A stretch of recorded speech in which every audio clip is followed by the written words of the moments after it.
நேயர்களே, இன்னைக்கு வீட்டில் இட்லி பொடி தீர்ந்துருச்சு. சரி, நம்ம இட்லி பொடி செய்வோம்னு நினைச்சேன். சரி, அந்த இட்லி பொடியை நம்ம நேயர்களுக்காண்டி வீடியோவா போடுவோம். வாங்க, நான் அரைக்கிற இட்லி பொடி எப்படின்னு மெத்தடுன்னு பார்ப்போம். வாங்க. இங்கே பாருங்க, பிடிச்சபடிக்கு மிளகா வத்தை எடுத்திருக்கேன்.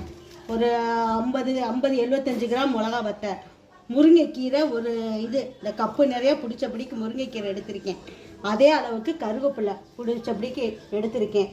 பாருங்களேன், பெருங்காயம் இந்த அளவுக்கு 2 ஸ்பூன் சீரகம், 50 எள்ளு, ஒரு 10 வெள்ளைப்பூடு, 2 பங்கு கருப்பு உளுந்து எடுத்திருக்கேன். அதுக்கு 1 பங்கு கடலைப்பருப்பு எடுத்திருக்கேன்.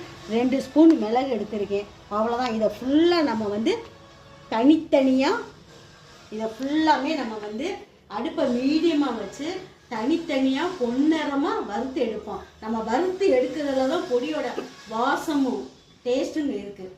வாங்க, வறுக்க போவோம். வறுத்து கொட்டிடுறோம்.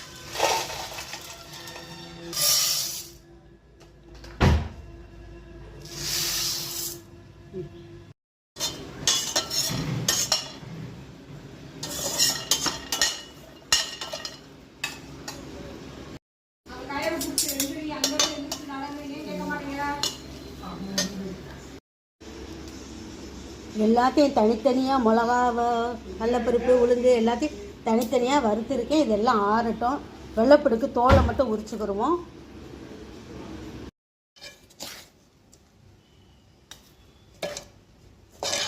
நைஸாக அரைச்சிக்கிடுவோம்.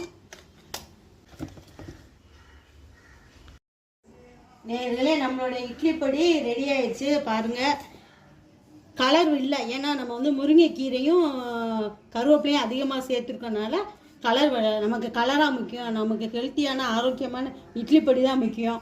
நேர்களே, இதே மாதிரி நீங்களும் செஞ்சு பாருங்கள். செஞ்சு பார்த்துட்டு லைக் கொடுங்க, சப்ஸ்கிரைப் பண்ணுங்கள். நன்றி, வணக்கம். நெக்ஸ்ட் வீடியோவில் சந்திப்போம். Bye bye.